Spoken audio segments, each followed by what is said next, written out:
हनुमान जी के धर्म पिता वायु थे, इसी कारण उन्हें पवन पुत्र के नाम से भी जाना जाता है। बचपन से ही दिव्य होने के साथ साथ उनके अंदर असीमित शक्तियों का भंडार था।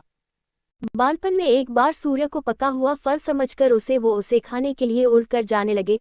उसी समय इंद्र ने उन्हें रोकने के प्रयास में वज्र से प्रहार कर दिया। वज्र के प्रहार के कारण बालक हनुमान की ठुड्डी टूट गई और वे मूर्छित होकर धरती पर गिर गए। इस घटना से कुपित होकर पवन देव ने संसार भर में वायु के प्रभाव को रोक दिया, जिसके कारण सभी प्राणियों में हाहाकार मच गया। वायुदेव को शांत करने के लिए अंततः इंद्र ने अपने द्वारा किए गए वज्र के प्रभाव को वापस ले लिया। साथ ही साथ अन्य देवताओं ने बालक हनुमान को कई वरदान भी दिए। यद्यपि वज्र के प्रभाव ने हनुमान की ठुड्डी पे कभी ना मिटने वाला चिन्ह छोड़ दिया। तदुपरांत जब हनुमान को सूर्य के महाज्ञानी होने का पता चला तो उन्होंने अपने शरीर को बड़ा करके सूर्य की कक्षा में रख दिया और सूर्य से विनती की कि वो उन्हें अपना शिष्य स्वीकार करें।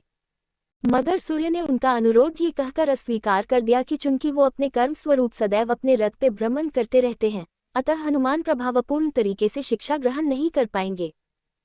सूर्यदेव की बातों से विचलित हुए बिना हनुमान ने अपने शरीर को और बड़ा करके अपने एक पैर को पूर्वी छोर पे और दूसरे पैर को पश्चिमी छोर पे रखकर पुनः सूर्यदेव से विनती की और अंततः हनुमान की सतात्यक दृढ़ता से प्रसन्न होकर सूर्य ने उन्हें अपना शिष्य स्वीकार कर लिया।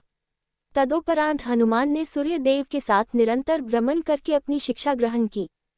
शिक्षा पूर्ण होने के उपरांत हनुमान ने सूर्यदेव से गुरु दक्षिणा लेने के लिए आग्रह किया, परंतु सूर्यदेव ने ये कहकर मना कर दिया कि तुम जैसे समर्पित शिष्य को शिक्षा प्रदान करने में मैंने जिस आनंद की अनुभूति की है वो किसी गुरु दक्षिणा से कम नहीं है।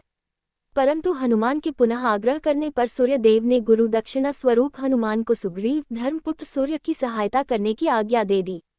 हनुमान के इच्छानुसार सूर्यदेव का हनुमान को शिक्षा देना सूर्यदेव के अनंत, अनादि, नित्य, अविनाशी और कर्म साक्षी होने का वर्णन करता है। हनुमान जी बालपन में बहुत नटखट थे।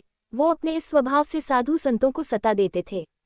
बहुधा वो उनकी पूजा सामग्री और आदि कई वस्तुओं को छीन झपट लेते थे। उनके इस नटखट स्वभाव से रुष्ट होकर साधुओं ने उन्हें अपनी शक्तियों को भूल जाने का एक लघु शाप दे दिया।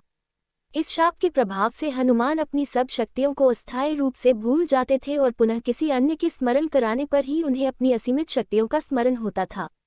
ऐसा माना जाता है कि अगर हनुमान शाप रहित होते तो रामायण में राम रावण युद्ध का स्वरूप पृथक भिन्न न्यारा ही होता। कदाचित वो स्वयं ही रावण सहित संपूर्ण लंका को समाप्त कर देते।